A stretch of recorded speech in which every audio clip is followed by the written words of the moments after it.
आप बीजेपी के कट्टर समर्थक हैं, लेकिन आप कह रहे हैं बीजेपी वापस नहीं आ रही है, क्यों नहीं आ रही है? नहीं आएगी, वो अब नहीं आएगी। कमल खिल रहा है इस बार? बिल्कुल। मुझे नहीं लगता। आप? भाई मोदी के लिए मेरी तरफ से 100 है, लेकिन पार्टी के लिए आप कुछ भी दे सकते हो, क्योंकि पार्टी का पूरा थोड़ी पता रहता है। जो मोदी है उसके लिए पूरे 100 के 100 है मेरी तरफ से। देखिए, इस बार बीजेपी का आना मुझे बहुत मुश्किल लग रहा है अभी तक की हालात को देखते हुए। हो भी सकता है, बिल्कुल हो सकता है, बट लेकिन 1% हम ऐसा ही मान सकते हैं कि ये है मोदी सरकार, और मोदी सरकार में भ्रष्टाचार बढ़ा नहीं है, कम ही हुआ है। भ्रष्टाचार अभी भी है। संकल्प है हमारा, होना भी चाहिए हिंदू राष्ट्र। हम तो कहते हैं अखंड भारत भी होना चाहिए। ना इधर के पक्ष में ना हिंदू में ना मुस्लिम में समान रख रखा है। नमस्कार, मैं हूं सचिन शर्मा। डी10 न्यूज की खास पेशकश जनता की बात जनता के साथ में आज हम आगरा पहुंचे हैं, जहां लोकसभा चुनाव 2024 को लेकर लोगों की राय जानेंगे कि लोगों का रुझान, आगरा के लोगों का रुझान किस साइड है, बाबा के साइड है या कांग्रेस के साइड है, विपक्ष का पलड़ा भारी है या यहाँ फिर से कमल खिलेगा। हमारे साथ कुछ लोग हैं, उनसे बात करेंगे और जानने की कोशिश करेंगे कि क्या सोचना है। सनी बेगल जी, ये बताइए कि इस बार लोकसभा चुनाव में क्या लग रहा है आपको कि कमल खिलने जा रहा है या नहीं? सब कमल ही खिलता है यहाँ पे, तो कमल ही खिलेगा यहाँ पे। तो नहीं, विपक्ष इस बार कह रहे हैं, राहुल गांधी ने कहा था कि सूपड़ा साफ हो जाएगा बीजेपी का इस बार। राहुल गांधी हो गया भाई, बीजेपी का कुछ नहीं हुआ। राहुल गांधी का कुछ सुखड़ा साहब हो जाएगा, बीजेपी का कुछ नहीं हुआ। बीजेपी रहेगी। आप डायरेक्टली कह रहे हो कि बीजेपी को। आगरा का क्या लग रहा है कि आगरा के में कौन आ रहा है इस वक्त? बाबा आ रहे हैं। बाबा तो पूरे प्रदेश में आ रहे हैं। आपके सांसद ने कैसा काम किया अभी? वो क्या नाम है, एसपी सिंह बघेल, बढ़िया। अपने सांसद के काम से खुश हैं आप? बहुत कुछ है ना। अगर अभी हम माहौल देखें तो दो लोगों से हमने बात की, उनका कहना है कि अभी तक मुझे यहाँ एक भी लोग कांग्रेस से रिलेटेड तो कोई भी नहीं मिला। और भी लोग से हमारे साथ, उनसे भी जानने की कोशिश करेंगे उनको क्या लग रहा है कि प्रधानमंत्री नरेंद्र मोदी ने कहा है कि वे अपने तीसरा कार्यकाल करने जा रहे हैं। आपको लग रहा है कि वो उनकी बात सच होगी इस बार? 100% सत्य। अच्छा, मोदी की गारंटी को लेके बहुत एक सवाल चल रहा है कि मोदी की गारंटी पूरे होने की गारंटी, इसमें कितनी सच्चाई नजर आ रही है आपको? 100% सर। नहीं, 100% आपने कह दिया कि, लेकिन विपक्ष तो मना कर रहे हैं ना इस चीज को। देखो, कोई किसी को देख के खुश तो होता नहीं है। ये नेतागिरी आप भी जानते हो, ठीक है। और कांग्रेस तो छोड़ो, कांग्रेस तो यूपी में कभी आई नहीं है। सपा और वो है भाजपा, इन दोनों को भी सुपड़ा साफ हो जाएगा इनके चक्कर में। अच्छा, तो मतलब आपको लग रहा है कि बीजेपी की जो वादा है वो पूरी तरह से है, लेकिन एक सवाल जो विपक्ष अपना जायज उठा रहा है कि ईडी का उपयोग बहुत कर रही है विपक्ष को दबाने के लिए। लोकसभा चुनाव पास में है, केजरीवाल अभी जेल में है, उनके ज्यादातर मंत्री जेल में है और संजय सिंह अभी जमानत पर बाहर आए हैं। तो आपको लग रहा है कि उनके विपक्ष के दावे में सच्चाई है कि हाँ, सिर्फ वो जो ईडी का उपयोग किया जा रहा है वो विपक्ष को दबाने के लिए किया जा रहा है? नहीं, वो सच्चाई है, वो सामने लाई जा रही है। जो सच्चाई है उनके विपक्ष वालों की, वो सामने लाई जा रही है। लेकिन वो तो कह रहे हैं ना कि अगर आप ईडी के पास सबूत है तो दिखाइए। आप पहले सबूत क्यों नहीं पेश कर पा रहे आप? ये इस चीज़ की ज़्यादा नॉलेज नहीं है। अच्छा, चलो ये बताइए कि अगर लोकसभा चुनाव में प्रधानमंत्री नरेंद्र मोदी के अलावा एक और चेहरा आप देखना चाहें तो वो कौन हो सकता है? योगी प्रधानमंत्री के तौर पे? अच्छा, एक बात इंटरेस्टिंग है कि मैंने काफ़ी लोगों से भी बात की। अभी हम छत्तीसगढ़ गए थे, छत्तीसगढ़ में हमने लोगों से बात की थी, इसे रिलेट नहीं करते थे, छत्तीसगढ़ के थे, लेकिन उनको भी बाबा पसंद थे।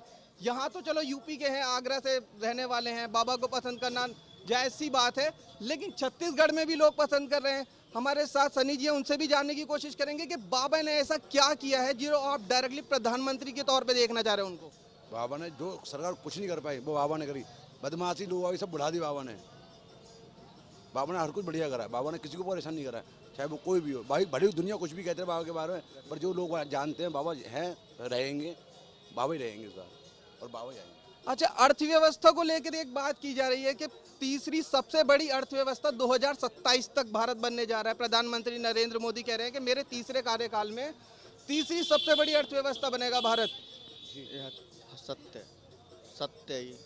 अभी यूपी में कितना बढ़िया काम हो गया। आगरे में मेट्रो सब चीज़ चालू हो गई है। सड़कें देखो आप, और क्या नाम है, पहले लड़कियां 10 बजे से पहले अंदर रहती थी, अब 12 बजे तक आप देख लेना एमजी रोड पे या फतेहाबाद रोड पे खुलेआम मिलती।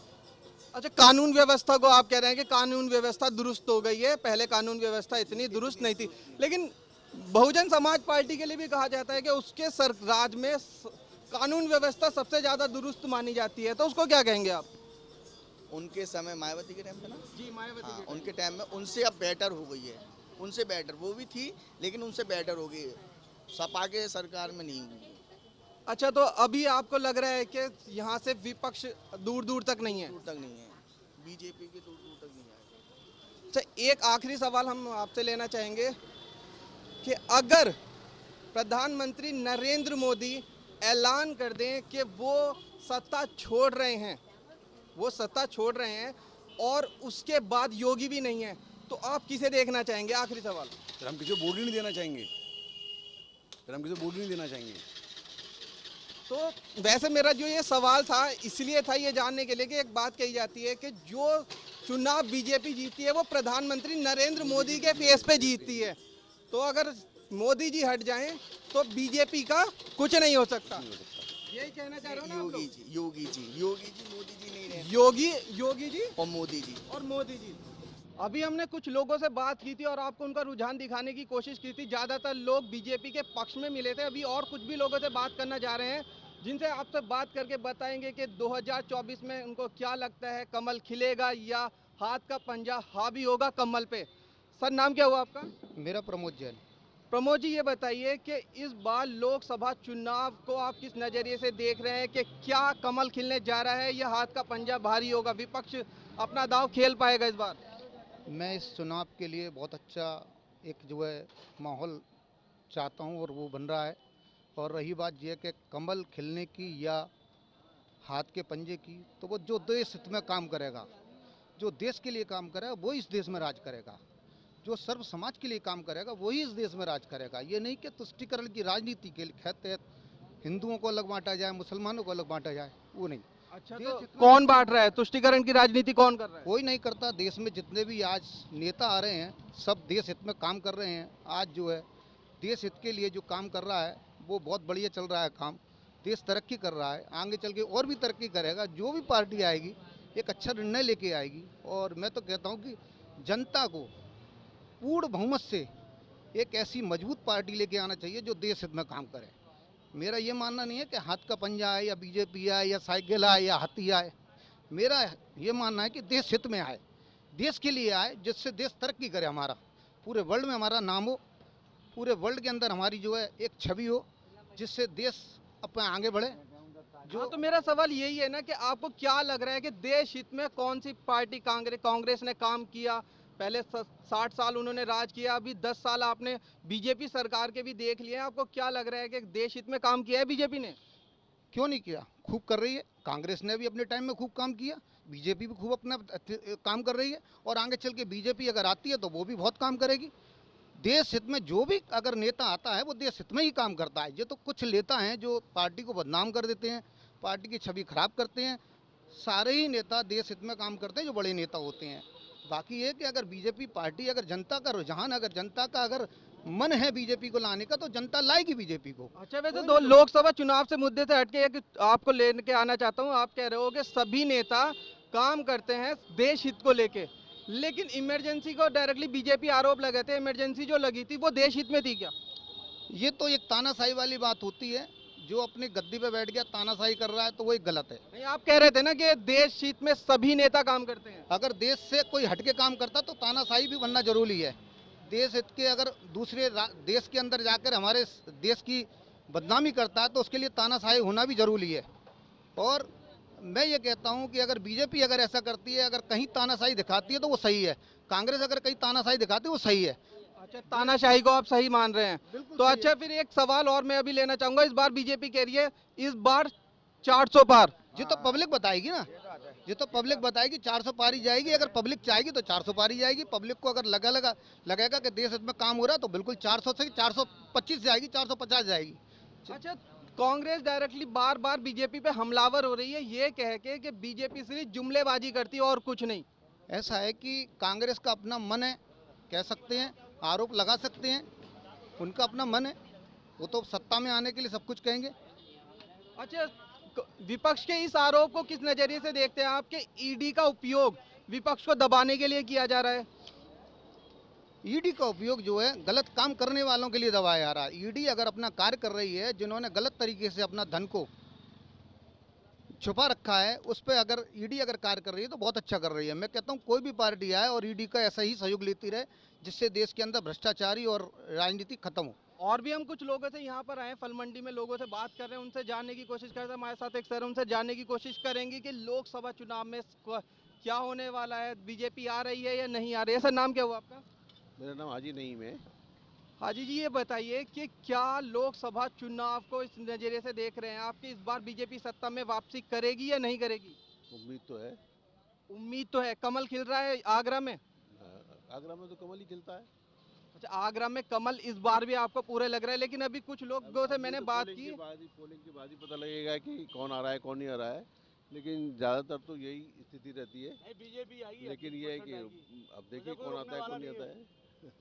अच्छा, अभी मैंने कुछ मुस्लिम लोगों से बात की जिनका कहना था कि इस बार परिणाम बदलने वाले हैं आगरा में, ऐसा कुछ है? ऐसा हो जाए तो बहुत बड़ी बात हो जाएगी। ऐसा हो जाए तो बड़ी बात होगी कि पिछले काफी सालों से बीजेपी ही सत्ता में है यहाँ पे। उससे पहले कभी कांग्रेस ने सन 52 में 96 से पहले राज किया था, इंदिरा गांधी के टाइम में, बाद में 77 में हार भी गई थी, है ना जी, वहाँ से रहे। लेकिन बाद में जब से सत्ता संभाली है 2009 के बाद से अभी तक 2000 सत्ता में वापस बीजेपी है। लेकिन अभी अहम सवाल मेरा ये है कि अभी जो प्रधानमंत्री नरेंद्र मोदी कह रहे हैं कि मैं अपना तीसरा कार्यकाल करने जा रहा हूँ, इस बार 400 पार का नारा। नारा तो यही लगा रहे हैं ये लोग। अब ये बाकी इलेक्शन के बाद में पता लगेगा क्या स्थिति आएगी। अच्छा, पोलिंग के बाद में। अब मेरा सवाल ये, आप क्या चाह रहे हैं कि कौन आनी चाहिए सत्ता में? लेकिन जो बढ़िया काम करे वही आए, हमें तो यही उम्मीद है। बीजेपी काम कर रही है, नरेंद्र मोदी काम कर रहे हैं? अब ये तो आपको भी पता है जिंदगी से, और हमें जनता को भी पता है कि क्या कर रहे हैं क्या नहीं कर रहे हैं। मतलब ये इनडायरेक्टली ये तंज कर रहे हैं बीजेपी पे कि क्या कर रहे हैं या नहीं कर रहे हैं, मतलब जनता को पता है, और आप लोग भी बता ही रहे हैं, बाकी जनता बता ही रही है कि क्या कर रहे हैं क्या नहीं कर रहे हैं। अच्छा, एक मैं आपसे सीधा सवाल पूछ रहा हूँ कि आपको क्या लग रहा है कि बीजेपी आ रही है? अगर आ रही है तो क्यों आ रही है, अगर नहीं आ रही है तो क्यों नहीं आ रही है? आ रही है तो क्यों नहीं आ रही है, देखिए अपना अपना एक नज़रिया है। बीजेपी आएगी तो काम के डिपेंड पे ही आएगी, काम अगर बढ़िया हो रहा है तो, और बाकी पार्टियों ने भी काम किया ही है। अच्छा, जो नरेंद्र मोदी कहते हैं कि मेरा साइलेंट वोटर मुस्लिम महिलाएं हैं, वो आपको लग रहा है कि इस बार कुछ परिवर्तन होगा? 3 तलाक का फायदा, राम मंदिर बनने का फायदा मिलेगा? राम मंदिर का फायदा मुस्लिम वोटर से क्या मिल जाएगा? नहीं, हिंदुओं से तो मिलेगा ना, 3 तलाक का तो मिलेगा ना। अब 3 तलाक का लेडीज को कह नहीं सकते मिलेगा या नहीं मिलेगा। आपको लगता है कि जो मुस्लिम महिलाओं का साइलेंट वोटर बताने वाली बात में सच्चाई है? साइलेंट वोट्स का कुछ पता नहीं लगता है। साइलेंट वोट तो जो है कहाँ किधर जा रहा है, ये उसकी उम्मीद रखी नहीं जा सकती। अच्छा, विपक्ष ईवीएम पर सवाल खड़ा कर रहा है, वो एक जेन्युइन बात है उनकी। मतलब आपको लग रहा है कि जो सत्ता में आ रही है बीजेपी वो ईवीएम की? वो ईवीएम की वजह से जो है, वो जैसे कि विपक्ष भी कहता है, तो वो जेन्युइन बात है। सर नाम क्या हुआ आपका? अहमद गुप्ता। गुप्ता जी, ये बताइए कि बीजेपी इस बार कह रही है 400 पार, लेकिन विपक्ष कह रहा है कि हम बीजेपी को इस बार सुपड़ा साफ कर देंगे। आपको क्या लग रहा है क्या होने वाला है? कोई नहीं रोक पाएगा बीजेपी को, ना कोई रोकने वाला है ना कोई रोक पाएगा। उन्होंने बहुत अच्छा काम करा है, वो करते रहेंगे जब तक रहेंगे। क्योंकि आज देखो सब कुछ सही कर रहे हैं। आज जो क्राइम कितना रुक गया है, कि जगह थी चोरी बदमाशी लूटमार कितना होती थी, सब बंद हो गई है। सर तो तंज कस रहे हैं बीजेपी पे, वो तो बोल रहे हैं क्या आपको भी पता है कि क्या काम किया है? बहुत अच्छा काम किया भाई साहब, बहुत बढ़िया। उन्होंने कभी बहुत अच्छा काम कर रहे हो, कर रहे क्राइम के मामले में काफ़ी आगे है, और मतलब पार्टियों आगे से काम किया है। और पार्टियों से क्राइम के मामले में आगे हैं। बहुत बढ़िया, बहुत अच्छा काम करा है मोदी जी ने, बहुत अच्छा करेंगे और करते रहेंगे वो जब तक रहेंगे। अच्छा, एक सवाल और है कि बीजेपी पे आरोप लग रहे हैं कि जब से बीजेपी सत्ता में आई है तब से मुस्लिम और हिंदू थोड़ा सा बट रहे हैं, जाति राजनीति थोड़ी बढ़ रही है। आप मानते हैं इस बात को? ये भाई साहब अपनी अपनी सोच है, ऐसा कुछ नहीं है। ये कुछ भी नहीं है, अपनी अपनी सोच है। वो सबके लिए कर रहे हैं, सबके लिए कर रहे हैं, और सबको एक ही समाज समझ रहे हैं। ये गलत बात है, कुछ नहीं है। आप इनकी बात से कितना सहमत है? ये पॉलिटिशियन जो है वो इस चीज़ को बढ़ावा देते हैं, और वो दे रहे हैं इस चीज़ को बढ़ावा, जातिवाद की राजनीति को। जाति। तो मतलब आप मानते हैं कि जब से बीजेपी सत्ता में आई है तो उसके बाद से थोड़ा जातिवाद बढ़ा है? इससे बड़ा है, बढ़ावा दिया है। अच्छा, एक बात नरेंद्र मोदी बार बार कह रहे हैं कि सबका साथ सबका विकास। मैं तो सबका साथ कर रहा हूँ, सबका विकास है, सबके साथ हूँ। तो मेरे लिए ना मुस्लिम वो है, ना मेरे लिए वो है हिंदू, तो फिर लोग ये क्यों कह रहे हैं कि मुस्लिमों को ना इतना ध्यान दिया जा रहा है, ज़्यादातर हिंदुओं पे ध्यान दिया जा रहा है, राम मंदिर बनवा दिया, मुस्लिमों को थोड़ा सा नज़रअंदाज किया जा रहा है? अब ये तो आपके साथ नहीं है सारी चीज़ें, खैर लेकिन ये है कि प्रधानमंत्री हैं, मुख्यमंत्री हैं, वो तो सभी का साथ सभी का विकास करेंगे, तो वो तो करना ही पड़ेगा उनको। अच्छा, वोट किसे दे रहे हैं आप? वोट किसे दे रहे हैं ये तो अंदर खाने की बात है, इसको क्लियर क्यों करा रहे हैं आप? मंदिर देखो कब से पड़ा हुआ था, आप देखो मोदी जी ने बनवा के तैयार करा दिया, कोई नहीं बनवा पाता भाई साहब, गारंटी इस बात की। राम मंदिर को कोई तैयार नहीं करा पाता, कब से वो है, जब से मोदी जी आए हैं उन्हें अच्छा ही काम करते चले आ रहे हैं। अच्छा, जो वादे किए थे वो पूरे किए प्रधानमंत्री ने? पूरे किए मोदी जी, पूरे वादे पूरे किए हैं और बहुत अच्छा काम कर रहे हैं। मैं कह रहा हूँ कोई भी आया था कोई नहीं करवा पाता। अच्छा, विपक्ष के इस आरोप को कैसे खारिज करोगे कि वो डायरेक्टली बार बार कह रहे हैं विपक्ष के जातिवाद की राजनीति अगर बीजेपी बढ़ा रही है, तुष्टीकरण हो रहा है, मुसलमानों को ध्यान नहीं दिया जा रहा, मुस्लिम समाज की अनदेखी हो रही है? ये तो भाई साहब बेकार की बात है, एक दूसरे को ये बढ़ावा है, कुछ नहीं है, वो सबके लिए बराबर कर रहे हैं, ना किसी को वो समझ रहे हैं, सब बढ़िया कर रहे हैं, ऐसा कुछ नहीं है। एक आम आदमी की सोच के हिसाब से प्रधानमंत्री को 10 में से कितने नंबर देना चाहोगे आप? पूरे 100। 10 में से 100 कैसे दे सकते हो? पूरे देंगे, 10 तो अलग हो गए, हम तो 100 देंगे पूरे। 100 में से 100 देना चाहते हो? पूरे 100 देंगे हम तो, 10 तो है ही है, हम पूरे 100 देंगे। अच्छा, एक सवाल और मैं पूछना चाहूंगा कि अगर प्रधानमंत्री सत्ता छोड़ते हैं, उसके बाद बीजेपी में कोई चेहरा है प्रधानमंत्री बनने के काबिल? मुझे तो कोई दिख नहीं रहा भाई साहब, ये तो एक योगी भाई है हमारे, बस बैठ रही है, वही संभालेंगे बस। अच्छा, प्रधानमंत्री के बाद अगर नरेंद्र मोदी के बाद आप प्रधानमंत्री योगी जी को देखना चाहते हैं? योगी जी को देखना चाहते हैं। आप क्या मानते हैं, इस बात से सहमत है, योगी जी प्रधानमंत्री बनने के काबिल हैं अभी? ये जो मुख्यमंत्री हैं तो प्रधानमंत्री बन सकते हैं, ऐसी कोई बात नहीं है, वो क्वालिटी वो हैं इस स्तर के आदमी, वो बन सकते हैं। अगर योगी जी प्रधानमंत्री बनते हैं तो आपको लगता है कि जितना विकास अभी हो रहा है उससे ज्यादा होगा? उम्मीद तो यही होना चाहिए। अच्छा, एक सवाल मैं आखिरी सवाल आपसे लेना चाहूंगा कि अगर विपक्ष में एक चेहरा आप बताना चाहें कि कौन प्रधानमंत्री बनने के काबिल है, एक चेहरा विपक्ष में, ममता बनर्जी है, राहुल गांधी है, अरविंद केजरीवाल है और नीतीश कुमार भी कहीं ना कहीं दावेदारी, पहले विपक्ष में थे लेकिन उस वक्त वे दावेदारी कर रहे थे, लेकिन अभी बीजेपी में वे वापस आ गए। शुरुआत आपसे, आप बताइए पहले। प्रधानमंत्री की विपक्ष में तो ममता बनर्जी हमें ज़्यादा बढ़िया लग रही थी। और आपको ममता बनर्जी, आपको कौन लग रहा है ममता बनर्जी प्रधानमंत्री बनने के काबिल है आपके हिसाब से? केजरीवाल। लोकसभा चुनाव 2024 का रण सज चुका है, सभी राजनीतिक पार्टी अपना पूरा दमखम लगा रही है चुनाव जीतने के लिए। हम आज आगरा आए हैं, आगरा के कॉलेज, आगरा कॉलेज में, जहां से बोलते हैं कि आगरा की राजनीति यहीं से शुरू होती है। तो यही जानने के लिए हम आगरा के कुछ यहाँ से स्टूडेंट से बात करेंगे और उनसे जानने की कोशिश करेंगे कि क्या लोकसभा चुनाव में बीजेपी सत्ता में वापस आ रही है या नहीं आ रही है। सर, नाम क्या हुआ आपका? मेरा समीर। समीर जी, ये बताइए कि लोकसभा चुनाव 2024 का रण इस वक्त चल चुका है, सभी राजनीतिक पार्टी अपना दमखम लगा रही है, क्या आपको क्या लग रहा है कि बीजेपी का इस बार कमल खिलने जा रहा है या फिर विपक्ष बाजी मार लेगा? देखिए, इस बार बीजेपी का आना मुझे बहुत मुश्किल लग रहा है अभी तक के हालात को देखते हुए, क्योंकि मैं अब ज़्यादा किसी की बात नहीं करूँगा, मैं अपने स्टूडेंट की बात करूँगा। मोदी जी ने कहा था कि हम 2 करोड़ रोज़गार सालाना छात्रों को देंगे। आप बताइए प्रेजेंट में कितने 5-10 साल हो गए, 10 साल में 2 करोड़ नहीं दिए। इन्होंने 1 साल में 2 करोड़ रोज़गार देने की बात करी थी, लेकिन कुछ नहीं मिला। चाहे अग्निवीर योजना हो, चाहे हमारे जवान हो, चाहे किसान हो, चारों तरफ महंगाई सबसे बड़ा मुद्दा है, महंगाई है। लेकिन मुझे कहीं नहीं दिख रहा है कि इस बार बीजेपी 160 से ज़्यादा नहीं जा पाएगी।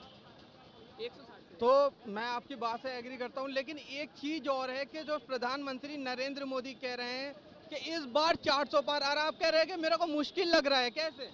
देखिए, कहने से कुछ नहीं होगा, जो ज़मीनी हकीकत है, स्टूडेंट्स का जो माहौल है वो यही कह रहा है। क्योंकि कांग्रेस की घोषणा अभी मैंने 2 दिन पहले देखी थी, राहुल गांधी जी ने करी थी कांग्रेस पार्टी ने न्यूज़पेपर में, तो उन्होंने पक्की नौकरी का वादा कराया कि ग्रेजुएशन होने के बाद में पहली पक्की, चाहे महिला हो, महिलाओं को हर सालाना कोई भी परिवार की एक महिला को 1 लाख रुपये सालाना मिलेगा। अच्छा, मैं यहाँ पे थोड़ा सा रोकना चाहूंगा कि अभी प्रधानमंत्री नरेंद्र मोदी राजस्थान में थे और उन्होंने कहा कि रोजगार, अगर युवाओं का कोई भला सोच रही है तो वो बीजेपी सोच रही है। लेकिन आप कह रहे होगे युवाओं को बिल्कुल नजरअंदाज कर दिया। नहीं नहीं, लोकसभा चुनाव पे जो सबसे ज्यादा प्रधानमंत्री नरेंद्र मोदी कह रहे हैं कि हमने युवाओं को रोजगार देने का भी काम किया, देश का विकास हमारी सरकार में सबसे ज्यादा हुआ। कांग्रेस तुष्टीकरण की राजनीति कर रही थी, लेकिन हमारे यहाँ तुष्टीकरण की राजनीति नहीं होती, सबका साथ सबका विकास की बात कर रहे हैं। लेकिन आप कह रहे हो कि ऐसा नहीं है, जो बिल्कुल रोजगार दिया ही नहीं गया, महंगाई का मुद्दा है। आपको ऐसा क्यों लग रहा है कि प्रधानमंत्री इस बार वापस नहीं आ रहे सत्ता अगर में? उन्होंने युवाओं के हित में काम किया है तो अग्निवीर योजना क्यों लाई है? अग्निवीर 4 साल बाद वो तो पैदल हो जाएगा। 4 साल की कोई नौकरी है, वो 4 साल में कैसे करके गरीब परिवार का ही जाता है मिलिट्री में, वो 4 साल में कैसे भी करके अपना गुजारा करेगा। 4 साल बाद आप कहते हैं कि आप जाइए, आपका काम हो गया। रोजगार की वो कहते हैं कि हमने दिया, युवाओं के हित में काम करा, तो 2 करोड़ रोजगार सालाना देने की बात करी थी। 10 साल हो गए, 10 साल में 2 करोड़ दिए हों तो 10 साल में 2 करोड़ नहीं दे पाए तो 1 साल में कहाँ दिए इन्होंने? आप बताइए। अच्छा, आप इनकी बात से कितनी सहमत हैं? देखिए सर, मैं पहले ये बताना चाहूँगा, आप बेरोजगारी की जो बात कर रहे हैं, तो बेरोजगारी की बात में क्या है कि बेरोजगारी मोदी के आने से नहीं आई है। बेरोजगारी का जो सिस्टम था वो 1991 में जब NUA लाए थे वो था, उसमें क्या था, अर्बनाइजेशन था और इंडस्ट्रियलाइजेशन था और प्राइवेटनाइजेशन था। उसमें क्या था कि लोगों को शहरीकरण, औद्योगिकरण और निजीकरण, उस पर जोर दिया गया था। इससे पहले जब 1947 में जब देश आज़ाद हुआ था तो सब लोग गांवों में रहते थे। अधिकतर जनसंख्या 70% जनसंख्या, उनका जो मेन रोजगार था वो था अपना कृषि और पशुपालन। उसके बाद अब अदर कंट्री को देखें तो उनमें डेवलप के लिए दो चीज़ होती है, एक IT सेक्टर, दूसरा एजुकेशन। इंडिया में IT सेक्टर एजुकेशन का परसेंटेज 0। उसका रियल क्या है, क्योंकि बेरोजगारी का बढ़ने का मतलब है लोगों को कुछ आता नहीं। वो बोल देते हैं, वो सिर्फ उनको देख रहे हैं जो पढ़ रहे हैं या बिजनेस वाले हैं उनको। नीचे का जो स्तर है वो एजुकेशन की वजह से है। अब लोगों ने क्या किया कि उन्होंने जब 1991 में ये चीज़ आई थी तो सभी की सभी शहरीकरण आया तो शहर में आने लगे, प्राइवेटनाइजेशन आया था तो अपने छोड़कर वो खुद का धंधा करने लगे। और इंडस्ट्रियलाइजेशन में क्या था कि जितने भी लोग थे जिनका जो कृषि का था वो उद्योग में करने लगे। अब हर कोई शहर में रहना चाहता है, अच्छा खाना चाहता है, पर लेकिन जो एग्रीकल्चर उसको वो बिल्कुल छोड़ चुके हैं। एग्रीकल्चर का सेक्टर 17.5 है, जो कि होना चाहिए था लगभग 30 से ज़्यादा। तो पहली बात तो ये। दूसरी बात क्या है कि एजुकेशन, आप बोले कि नरेंद्र मोदी जी के आने से बेरोजगारी आ रही है।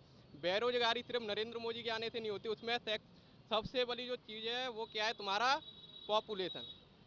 इंडिया आज पॉपुलेशन में पहली कंट्री बन चुका है।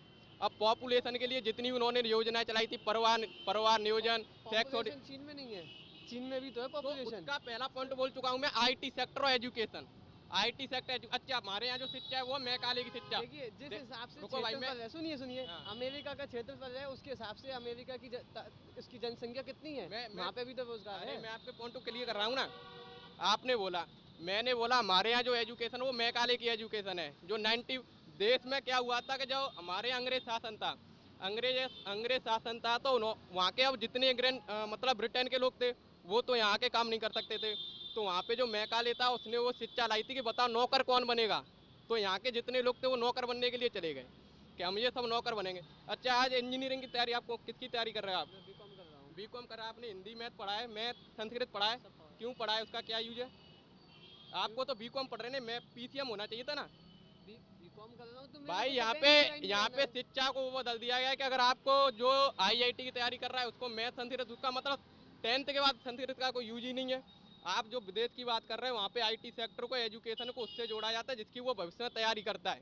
जो मैकाले की शिक्षा थी वो नौकर बनाने के लिए NEP थी। लेके आ गए हैं ये न्यू एजुकेशन पॉलिसी। NEP यहाँ के टीचर ही नहीं जानते हैं। NEP ये समझ लीजिए, एग्जाम होने की देर नहीं होती है, दूसरे एग्जाम खड़े हैं, 2 महीने का गैप नहीं आता है, फिर एग्जाम है। सेमेस्टर वाइज जब से आया है कुछ नहीं है। मतलब नई शिक्षा पद्धति पे सवाल उठा रहे हैं आप? हाँ मैं बोल रहा हूँ, टीचर्स बोलते हैं कि सब पढ़ाई का टाइम ही नहीं है। पहले एक पूरा साल होता था पढ़ने के लिए, पूरे साल के बाद ईयरली पेपर एग्जाम होते थे।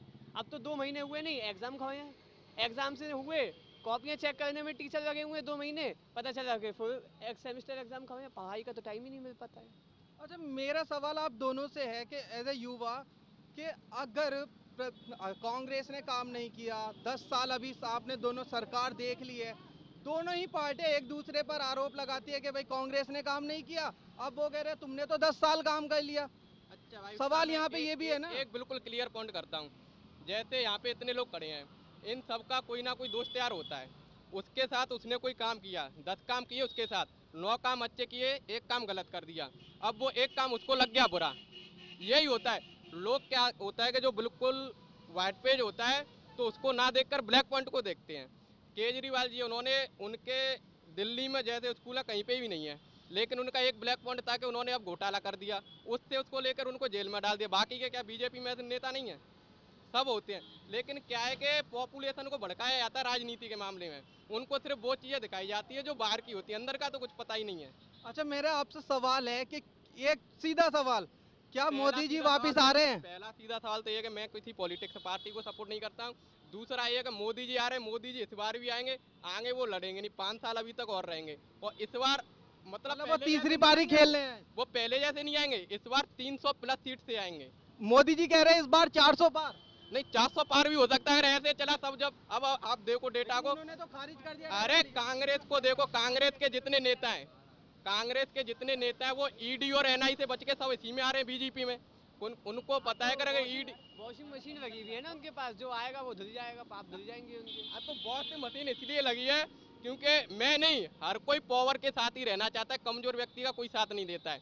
अगर कांग्रेस तो के सवाल तो जायज है ना उनका कि वॉशिंग मशीन है क्या उनके पास जो जो भी आएगा धुल जाएगा? उनके पास वॉशिंग मशीन नहीं, उनके पास वो माइंड है जैसे कि सब लोग अपनी राजनीति को बढ़ावा देने के लिए कोई स्कीम लाते हैं। तो उनकी कांग्रेस वालों की स्कीम होती है, वो क्या होती है कि खुद खाओ और दूसरों को खिलाओ, जिसपे सबके सब लोग सपोर्ट नहीं करते हैं।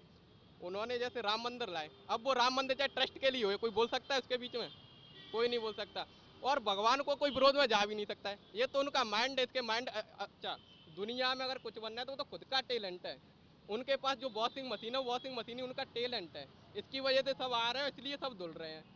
और उनके पास नहीं है तो वो अकेले हैं, उसमें क्या कर सकते हैं भाई? अच्छा, आप क्या कहना चाहोगे इस बात पे? महाराष्ट्र में अजीत पवार हैं डिप्टी सीएम, उनके लिए क्या कहते थे सरकार बनने से 10 दिन पहले बीजेपी वाले क्या कहते थे, चक्की पीसिंग। आज उनका सब कोई छापा नहीं है, सब मुकदमा साइड में है, कोई मुकदमा नहीं है। केजरीवाल को घेर लिया, केजरीवाल जी के ऊपर कोई भी आरोप सिद्ध नहीं हो पाया है। एज ए युवा आप प्रधानमंत्री को कितने नंबर देना चाहेंगे?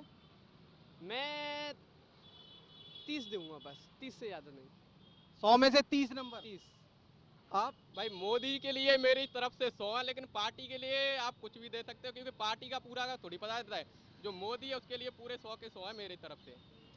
अच्छा, एक सवाल जो बार बार, जो अभी आपने कहा वॉशिंग मशीन ये सब, उसी से रिलेटेड है कि केजरीवाल का जेल जाना, डायरेक्टली आम आदमी पार्टी दावा कर रही है, डायरेक्टली निशाना साध रही है बीजेपी पे कि इसको साजिश के तहत फंसाया गया है केजरीवाल को। ईडी के पास कोई सबूत नहीं है। आपको क्या लग रहा है? सबूत हो नहीं हो, लेकिन सहानुभूति उनके पीछे खड़ी है, पूरी दिल्ली की जनता उनके पीछे खड़ी है। जो गठबंधन हुआ है इनका कांग्रेस से, 7 की 7 सीटें जीतने जा रही है, ये मेरा दावा है। अब मैं बताऊं भाई कि जो घोटाला हुआ है उसमें ओनली केजरीवाल जी नहीं है, उसमें जो बीजेपी के वो है जेपी नड्डा जी, उनसे क्वेश्चन कौन करेगा? किसी के पास पावर नहीं है कि जो बीजेपी के खिलाफ जाके वो कर सके क्वेश्चन। तो आपने बोला कि केजरीवाल को जो फंसाया गया बिना घोटाले, तो बिना घोटाला के तो ईडी के पास प्रूफ नहीं है, तो उसको फंसाया कैसे जा सकता है? और फंसा दिया तो उसको फिर जेल कैसे ले जाया जा सकता है? क्योंकि पहले होती है चेकिंग भाई, उसके बाद अब प्रूफ की बात तो ये कि अगर प्रूफ होगा नहीं तो अगर वो सही होंगे तो छूट ही जाएंगे, उसमें प्रॉब्लम क्या है? बात तो जायज है, लेकिन अभी यहाँ पे एक सवाल, मेरा जो मेन मुद्दा था कि एज ए युवा आप क्या सोच रहे हैं कि नरेंद्र मोदी के जो सारी चीजें हो रही है, जातिवाद की राजनीति चल रही है, सभी चीजें चल रही है, लेकिन विकास विकास कहीं दिख रहा है आपको? विकास के लिए आपको इंडेक्स देखना पड़ेगा। इस वाली इंडेक्स से नहीं पता चलेगा कि आगरा में इतना राशन बट गया या यूपी में इतना राशन। इसके लिए आपको इंटरनेशनल इंडेक्स देखना पड़ेगा। इंटरनेशनल इंडेक्स की सूची में देखें तो इंडिया इस टाइम पे ऑल वर्ल्ड की फर्स्ट इकोनॉमी बनने जा रहा है। इसके जितना व्यापार नहीं है, इसके जितना तीसरी व्यापार सबसे बड़ी अर्थव्यवस्था। नहीं। ठीक है, तो अर्थव्यवस्था बनने जा रहा है तो 5 करोड़ राशन क्यों बांट रहे हैं? नौकरी दीजिए ना, नौकरी का वादा किया था, 5 करोड़ अच्छा, राशन से क्या होगा? नौकरी का मतलब क्या है? नौकरी का मतलब क्या है? अबे अरे नौकरी से क्या है? नौकरी से खाना ही तो मिलता है। अबे तो आप अपनी, हमें नहीं चाहिए 5 करोड़ राशन। अच्छा, अगर वो पूरी पॉपुलेशन को नौकरी दे देंगे तो यहाँ पर रहने वाले पर रोजगार कौन करेगा भाई? ऐसा मुझे बताओ कि जो पढ़ रहा हो, जिसके पास टैलेंट हो, और वो अगर उसके पास नौकरी नहीं है, वो वाला बताओ कि वो नौकरी नहीं है उसके पास। बहुत सारे बेरोजगार युवा हैं हमारे भारत में, हमारे देश में, आपके आगरा में भी होंगे, जिनके पास डिग्रियां तो हैं लेकिन जॉब नहीं है। अरे भाई डिग्री मैं भी कर रहा हूँ, मेरी कॉलेज के 300 बच्चे डिग्री कर रहे हैं। वो डिग्री के टाइम पे बस डिग्री के आज का पेपर है तो आज के दिन पढ़ रहे हैं। अब वो कोई डिग्री है? डिग्री का मतलब ये नहीं है कि मेरे पास बीएससी एग्रीकल्चर डिग्री है पर लेकिन एग्रीकल्चर होता क्या है वो भी नहीं पता। डिग्री का मतलब होता है टैलेंट, जिसके अंदर ज्ञान होगा वो हर जगह बिकेगा। डिग्री डिग्री को क्यों नहीं इतनी अच्छा, नीट का आईआईटी का पेपर होता है उसमें इतनी चेकिंग होती है, इसमें डिग्री वालों में चेकिंग क्यों नहीं होती? उनको पता है इनकी औकात कितनी है। चेकिंग वहीं पे होती है जहाँ पे जिसकी कीमत होती है। इसकी कीमत इसलिए नहीं है क्योंकि सबको पता है कि एक दिन में पढ़ के पेपर देने वाले बच्चे हैं, बाद में 60-65 क्लियर करके ये बोलते हैं कि मुझे नौकरी नहीं मिल रही है। नौकरी के लिए अगर कोई ज्ञान वाला व्यक्ति हो तो उसको खड़ा करो, बताओ कोई किसको नौकरी नहीं मिल रही है। अच्छा, एक अब मैं थोड़ा सा इस साइड से थोड़ा आगे बढ़ना चाहूँगा कि जातिवाद पर बहुत सवाल उठा है कि हमारे बीजेपी जब से सत्ता में आई है मुस्लिम और हिंदुओं में ज़्यादा भेदभाव होने लगा है, जातिवाद की राजनीति को, पिछड़े को, एससी एसटी को देखा जा रहा है। आपको लगता है कि ऐसा हो रहा है? ज़मीन पे कोई हिंदू मुस्लिम नहीं है, ये सब नेता लोग फैलाते हैं। बस वो ये है, सब प्यार से रहते हैं, हम कॉलेज में पढ़ते हैं, कोई ये जातिवाद की कोई जिक्र नहीं। अच्छा, कास्टनिज्म का आपको सीधे उदाहरण वो बोलते हैं कि अरे जो नीची कास्ट वाले या वो उन पे अत्याचार हो रहा है या फिर मुस्लिम को। भाई जितने भी आरक्षण रिजर्वेशन खत्म हुएगा, जिस दिन रिजर्वेशन खत्म हो जाएगा उस दिन कास्टनिज्म खत्म हो जाएगा। अभी तक ये कौन करेगा? अरे मैं बताऊं आपको कि जब देश आज़ाद हुआ था तो जितनी भी ज़मीनें थी किसके पास थी? साहूकार लोगों के पास। साहूकार लोग कौन थे? ऊंची कास्ट वाले, ऊंची कास्ट में ठाकुर और ब्राह्मण, उनके पास सब जमीन थी। लेकिन जो दलित प्राणी थे दलित, उनके पास भूमि नहीं थी। तो उसको एक जैसा करने के लिए 1971 तक 1971 तक उनको रिजर्वेशन दिया गया था, क्योंकि आप जब तक लेवल में आ जाएंगे उसके बाद इसको ख़त्म कर दिया जाएगा। अब आज देखिए कि जितने भी जीडी वाले हैं, जनरल वाले हैं, उन सब की आपको नौकरी मिलेगी थर्ड ग्रेड वाली, और जितने भी एससी एसटी वाले हैं वो सब आपको मिलेंगे ऑफिसर। अब जो आपका जो वो था ना ग्राफ, वो अब बरोबर नहीं हुआ है, इससे आगे निकल गया है। अब आप बोलते हो कि आरक्षण को खत्म कौन करे? खत्म वो करेगा जो अपनी दूसरी सरकार नहीं चाहेगा, क्योंकि जो खत्म करेगा उसको द्वारा सरकार नहीं मिलेगी। एससी एसटी वाले उसको वोट ही नहीं देंगे। तो भाई हर कोई अपना भला चाहता है, चाहे वो किसान हो, चाहे बिजनेसमैन हो, चाहे पॉलिटिक्स वाला हो। ये है। बात तो आपने बहुत बेबाकी से अपनी रखी है, लेकिन मैं उनके पास भी आना चाहूँगा कि आरक्षण खत्म करने की बात करें कि जो आरक्षण खत्म करेगा वो सत्ता में वापस नहीं आएगा। आपको लगता है कि बीजेपी प्रयास करेगी कभी? नहीं, कुछ नहीं करेगी। सबसे बड़ा ये आरक्षण इतना बात की बात है, लेकिन सबसे बड़ा मुद्दा जनगणना है। जनगणना सबसे बड़ा मुद्दा है, आरक्षण तो बात की बात है। आप मतलब आरक्षण मुद्दा नहीं है? आरक्षण मुद्दा नहीं है, लेकिन जनगणना पहला है। पहले आप जनगणना करिए, किसका कितना हिस्सेदारी है, तभी तो आप आरक्षण तय करेंगे किसका कितना बैठेगा। आपने उनकी बात को सुना? उन्होंने कहा कि ज़्यादातर लोग जितने भी पहले आरक्षण के कारण जो डिजर्व करते हैं नीचे, वो ऊपर हैं, और जो ऊपर डिजर्व करते हैं वो नीचे हैं। नहीं, आप इसमें कुछ नहीं कह सकते, लेकिन मैं जहाँ तक समझता हूँ आपका जनगणना सबसे बड़ा मुद्दा है। अच्छा, तो आगरा में इस बार, चलो वापस से राजनीति पे ही आते हैं, और कमल खिल रहा है इस बार? बिल्कुल। मुझे नहीं लगता। बस यही सवाल है, क्यों नहीं? वही महंगाई, सिलेंडर 450 का था, 1000 पहुँच गया। पेट्रोल 70 रुपये था, 110 रुपये पहुँच गया। अभी तक मैंने कम से कम 50 लोगों से ज़्यादा यहाँ आगरा में बात कर ली है, और ज़्यादातर लोग मुझे बीजेपी के पक्ष में ही रुझान अपना देते मिले। आप मुझे पहले लड़के मिले हो जिन्होंने ये कहा है कि यहाँ पे बीजेपी नहीं आ रही है, या महंगाई का मुद्दा, और इसलिए यही सोच से मैं आया था कि पब्लिक का एक ओपिनियन हो सकता है, लेकिन छात्रों का अपना एक अलग ही ओपिनियन होता है। वो दो दृष्टि से देखते हैं, एक रोजगार की दृष्टि से भी, जो हम लोग नहीं देखते। यही मकसद भी था, लेकिन आप इनकी बात से सहमत हैं? कौन? बीजेपी वाली थे? देखिए, सहमत होने के लिए ऑब्जर्वेशन करना जरूरी होता है। ऑब्जर्वेशन ये नहीं कि आप बीच में से करो, जीरो से करना पड़ता है। जीरो से ऑब्जर्वेशन करोगे तो आप पूरे आगरा को पूछे तब पता चलेगा नहीं कि बीजेपी आ रही। एक के इन्होंने बोला, आपने बोला कि आपने सबसे पूछा बीजेपी बोल रहे हैं, और इनकी कोई अपनी प्रॉब्लम होगी। बीजेपी को अच्छा, हर कोई आदमी किसी की सभी अच्छाइयों को वो नहीं करता है, किसी की बुराई से प्रभावित हो जाता है। इनको उनकी कोई बुराई दिख रही होगी इसलिए उनको सपोर्ट नहीं करते हैं। तो ऐसा हो सकता है, बाकी तो सब सपोर्ट में ना। आपको ओपिनियन सुना है जिनका कहना था कि बेरोजगारी एक समस्या है, लेकिन फिर भी कोई विपक्ष के पास दूसरा चेहरा नहीं है जो प्रधानमंत्री को टक्कर दे सके। और भी आगरा कॉलेज के हमारे पास कुछ स्टूडेंट हैं, उनसे बात करेंगे, जानने की कोशिश करेंगे कि क्या लोकसभा चुनाव 2024 में बीजेपी वापस आ रही है या नहीं आ रही है, या हाथ का पंजा अपना जोर दिखा के रहेगा। रेलवे में देख सकते हैं वंदे भारत, जो काम पहले कुछ ही ट्रेवल करती थी, आज हर जगह चल रही है वंदे भारत। वंदे भारत एक तेज गति से चलने वाली ट्रेन है, भारत का बहुत ही डेवलपमेंट में मोदी जी का बहुत बड़ा हाथ है। आप क्या कहना चाहेंगे कि मोदी जी आ रहे हैं वापस? बिल्कुल आएंगे। अच्छा, 400 पार का जो नारा दिया जा रहा है वो होगा? होगा, जरूर होगा वो तो पूरा। विपक्ष कह रहे हैं कि ये सब जुमलेबाजी है, विकास नहीं हुआ, युवाओं को गुमराह किया जा रहा है। अब वो तो कहेंगे कि आप खुद की जीतना चाहते तो वो दूसरों को बुराई तो करेंगे ही करेंगे। नाम क्या हो आपका? विवेक। विवेक जी, एक बात बताइए कि एज ए युवा रोजगार के बारे में क्या कहते हैं? अभी हमने एक दोस्त से बात की, उनका कहना था कि रोजगार नहीं है बिल्कुल भी। 2 करोड़ नौकरी देने की बात हुई थी लेकिन कुछ नहीं दिया गया। बिल्कुल दिया गया है। कोरोना हुआ था जब हर बैंक अकाउंट में 1000 रुपये डाले गए हैं, और कहाँ से आएंगे पैसे?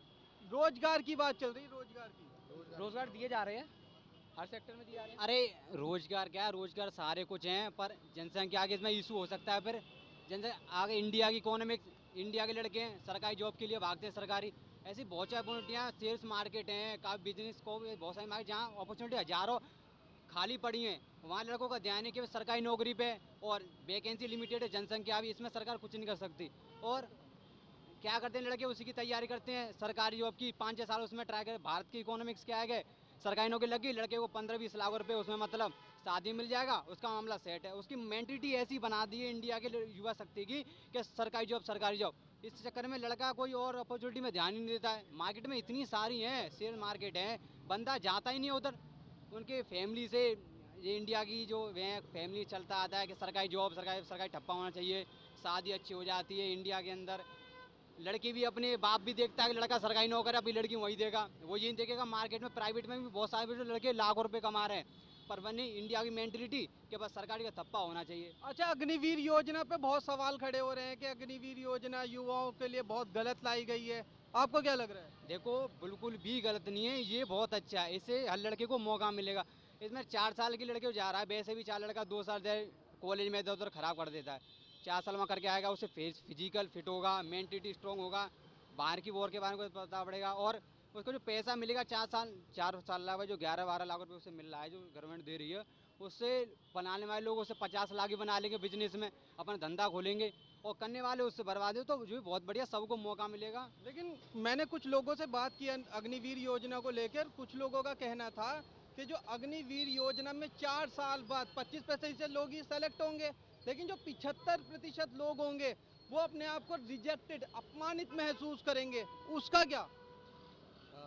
सर रिजेक्टेड का तो देखो ऐसा है, आज हम कॉलेज जा रहे हैं और यहाँ पर 1 लाख बच्चा आता है, एडमिशन होता है फॉर एग्जांपल, तो गारंटी तो है नहीं कि 1 लाख का ही पास होंगे। अगर उसमें से अगर 2000 भी पास हो रहे हैं तो बाकी का 98,000 अगर फेल हो रहे हैं, तो इसमें कोई कुछ नहीं कर सकता। ये सिर्फ और सिर्फ अपनी क्वालिफिकेशन और अपनी मेहनत के ऊपर है। लेकिन एक चीज और भी तो हो रही है ना कि अब फिर सेना में जो है ना, भ्रष्टाचार अभी नहीं है लेकिन सेना में भ्रष्टाचार बढ़ जाएगा, ये लोगों का कहना है। कि अगर कुछ फौजियों से भी मेरी एक बार बात हुई थी, मैं लो जैसे आपसे बात कर रहा हूँ वैसे उनसे बात कर रहा था, तो उनका कहना था कि अभी अफसरों की जो चापलूसी होती है वो बहुत ज़रूरत से ज़्यादा बढ़ गई है, पहले नहीं थी जो। ये ऐसा तो कुछ नहीं है, अब उल्टा ये सब चीज़ें कम होती जा रही हैं। पहले ज़्यादा थी, पहले भ्रष्टाचार बहुत ज़्यादा था, अब तो बहुत कम हो गया है। सेना में, सेना का तो देखो सर, मैं नहीं कह मैं सेना की बात कर रहा हूँ, उनका कहना था कि सेना में भ्रष्टाचार नहीं था, लेकिन अब पूरी उम्मीद है अग्निवीर योजना आने के बाद सेना में भ्रष्टाचार बढ़ जाएगा, अफसरों को पैसे दिए जाएंगे प्रमोशन के लिए।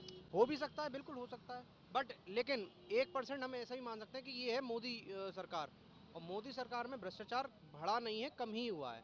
भ्रष्टाचार अभी भी है, हम ये नहीं कहते नहीं है, अभी भी भ्रष्टाचार है, बट हाँ पहले 100 रुपये का भ्रष्टाचार हो रहा था, तो अभी 50 रुपये का हो रहा है, हो अभी भी रहा है। अब अग्निवीर योजना आपके आर्मी से, सेना से रिलेटेड है, तो हो सकता है हो और नहीं भी हो, अभी कुछ इसके तो ऊपर इसी बात पे मेरा सवाल है कि क्या अग्निवीर योजना को ध्यान में रखते हुए ये सही माना जाए कि जो 4 साल का ये प्रोविजन दिया गया है? हाँ, कुछ लोगों के लिए अच्छा है, कुछ लोगों के लिए नहीं है। इसमें अब देखिए सबका अपनी अपना ओपिनियन है। आपको क्या लगता है? देखिए सरकार ने 100% रिजेक्ट नहीं कर रही है, सरकार 25% को आगे प्रमोट कर रही है। सरकार का वो है जो बेस्ट है वही आगे जाएगा। सरकार की भी कोशिश है, क्योंकि आबादी बहुत है, बेस्ट को ढूंढना है उसको भी। तो सबसे बढ़िया योजना है वो चेक करें, ये नहीं कि किसी को पहले ही रिजेक्ट करे। वो 100% ले रही है, उसमें से 75% को रिजेक्ट कर रही है, कोई इतना काबिल नहीं था। जो पूरा काबिल है वो आगे बढ़ रहा है ना। अच्छा, शिक्षा पद्धति पे भी कुछ लोगों ने सवाल उठाए कि नई शिक्षा पद्धति आई है लेकिन सिर्फ सेमेस्टर बांट दिए गए, पढ़ाई के नाम पे कुछ नहीं हो रहा, पहले 60 समय मिलता था, हमें वो पढ़ने के नहीं मिल रहा। आपको क्या लग रहा है कि इस बार इस शिक्षा पद्धति से हमारे युवाओं को फायदा होगा या नहीं होगा? बिल्कुल होगा, क्योंकि पहले हम 4 सब्जेक्ट पढ़ते थे, अब 6-7 सब्जेक्ट पढ़ रहे हैं। हमारा जो विषय नहीं है उसके अलावा भी हम दूसरे विषय पढ़ रहे हैं, जिससे हमें उस विषय को दूसरे विषय में भी रुचि मिलेगी कि उस बारे में क्या, जैसे हमारा है फूड एंड न्यूट्रिशन, खान पान के बारे में सीख रहे हैं, खान कैसे हाथ धोने चाहिए, कैसे वो करना चाहिए, तो खान पान में भी बहुत अच्छा वो होगा। अच्छा, एक सवाल थोड़ा राजनीतिक सवाल है, आपसे लेना चाहूँगा कि मुस्लिम समाज को बोला जाता है कि वो थोड़ा पीछे हटता है। आपको लगता है कि मुस्लिम बच रहे हैं नरेंद्र मोदी को, लेकिन मोदी जी कहते हैं मुस्लिम महिलाएं मेरा साइलेंट वोटर है? देखिए, ऐसा कुछ भी नहीं है। अब ये तो अपनी सरकार मुद्दा बनाती हैं, इसमें मुस्लिम समाज कुछ नहीं है, ये फिर लोगों की मेंटलिटी है। अब ये बीजेपी है, इसने सबको समान रख रखा है, ना इधर के पक्ष में, ना हिंदू में, ना मुस्लिम में, समान रख रखा है।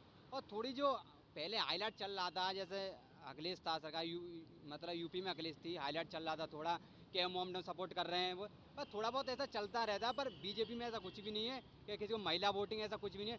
वो 3 तलाक ख़त्म हुआ है, इससे उनकी महिलाओं को भी थोड़ा सेफ फील हुआ है, इसके थोड़ा वोटिंग तो हो जाती है, पर उससे ज़्यादा ऐसा कुछ नहीं है कि मतलब महिलाओं को अच्छा किया है बीजेपी ने, और उनको वो भी इससे खुश हैं, मुस्लिम डिपार्टमेंट भी इससे खुश है। अच्छा, राम मंदिर बनवाया गया है, डायरेक्टली कोर्ट का फैसला आया, राम मंदिर बना, उसका फायदा मिलेगा लोकसभा चुनाव में? बिल्कुल मिलेगा सर। कैसे? कैसे से मतलब ये है कि पहले एक तो देखिए, पहले के अभी कुछ टाइम पे जब मोदी सरकार नहीं थी, तो हमारे राज्य में मुस्लिम राज बहुत ज़्यादा था। मुस्लिम राज बहुत ज़्यादा था, और उसके चलते हम लोग थोड़ा सा अनसेफ भी फील करते थे कभी कभी। लेकिन आज का वो समय है कि मैं अपने बारे में बताऊं, मैं जिस लाइन में हूं, जो मेरा काम है, व्यवसाय है, इस लाइन में मोमडन बहुत ज़्यादा है। मैं किसी की पक्षपात नहीं करूंगा, ना बुराई करूंगा, पर पहले के टाइम पर अगर हम उनसे नमस्ते की जगह राम राम करते थे, वो राम राम करने में भी हमको जवाब नहीं मिलते थे। आज का समय वो है कि अगर मैं अपने कारीगर के पास जाता हूँ, कहता हूँ कि भाई साहब राम राम, तो वो राम राम में ही जवाब देता है। तो यानी कि कुछ ना कुछ ऐसा फ़ायदा है, देखने को परिवर्तन मिल रहा है, और राम राज्य होने जा रहा है, इससे अच्छा हम कुछ नहीं कर सकते। अच्छा, मेरा सवाल ये था कि राम मंदिर बनने से कैसे फायदा मिलने वाला है? क्या रोजगार का फायदा मिलेगा या एक आस्था के तौर पे हिंदू पक्ष का वोट मिलेगा? आस्था के तौर पर हिंदू पक्ष का वोट ही मिलेगा, और इस तरह से हमारा फ़ायदा हो सकता है। जैसे कि पहले लोग ज़्यादा पूछते नहीं थे मंदिर वगैरह इन सब चीज़ों के बारे में। अब थोड़ी लोगों की आस्था जाग रही है, अध्यात्म की ओर भी बढ़ रहे हैं। पहले आप देखिए कि नौजवान अध्यात्म की ओर नहीं जाता था ज़्यादा हर कोई। आज वो समझ रहा है, ग्रंथ पढ़ना चाहता है खुद ही। तो ये भी एक हमारे लिए आज के कल्चर में, क्योंकि आज का 21वीं सदी है, आज का जो युवा हैं, मैं भी युवा ही हूँ, तो वो फैशन की ओर ज़्यादा बढ़ रहे हैं। जबकि हमको अपने ग्रंथों को भी जानना चाहिए कि हमारे पूर्वजों में क्या हुआ, हमारे भगवानों में क्या है, शास्त्र क्या है। तो वो सब जानकारी नहीं होती, और ये सब बहुत ज़रूरी है, तो उसका भी हमको बेनिफिट बहुत मिलेगा। राम मंदिर से है रोजगार भी मिलेगा, इससे रोजगार देगा। देखो फॉरेन कंट्री वाले आएंगे इसे देखने के लिए, जैसे केंद्र को, राज्य सरकार को, वहाँ के जो लोग होंगे, जो छोटे मोटे, जो मान लो थोड़ा अनपढ़ हैं, वहाँ के जो अयोध्या के जो वासी हैं, छोटी मोटी शॉपें खोल लेंगे, वहाँ पे हज़ारों दुकानें खोलेंगी, नाश्ते की दुकान खोलेंगे, कोई मालाओं की वगैरह की दुकान खोलेगा, और फॉरेन कंट्री से लोग आएंगे, वहाँ पे इन्वेस्ट पैसा खर्च करेंगे, तो वहाँ के लोगों को रोजगार भी मिलेगा, इससे फ़ायदा भी है। और वोटिंग के चक्कर में है कि लोगों की आस्था जुड़ी हुई है कि तो सारी जितनी भी कंट्रियाँ हैं, सारी मोमडन कंट्रियाँ हैं, हिंदू का सिर्फ भी एक ही देश है, ये हिंदू, ये भी अभी हिंदू मत कंट्री घोषित नहीं है। अगर ये हिंदू राष्ट्र हो जाए एक कंट्री, तो उसमें गलत क्या है? आप हिंदू राष्ट्र की मांग कर रहे हैं, हाँ, हिंदू है तो हिंदू राष्ट्र की ऑफकोर्सली इसकी मांग करेंगे हम। लेकिन ये तो पॉसिबल नहीं है ना संविधान के अकॉर्डिंग। ये सेकुलर कंट्री है, मान सकते हैं ये थोड़ा टफ है, पर मान लीजिए एक हिंदुत्व का एक ही देश है, इसे मिट्टी पर हिंदू, अगर हिंदू राष्ट्र हो भी जाए तो क्या देखे। अब जितनी 50-60 कंट्री हैं, सारी मोमडन कंट्री हैं, और राम मंदिर खुला। कह नहीं रहे कि यहाँ पर अगर हिंदू राष्ट्र हो जाए तो यहाँ पे मुसलमान नहीं रह सकते। भाई आज फॉरेन है, पाकिस्तान है, या जितने भी लंदन वगैरह जितने भी देश हैं, वो सब क्रिश्चियन, ज़्यादातर क्रिश्चियन और मुसलमान हैं। तो क्या वहाँ पे हिंदू नहीं रह रहे?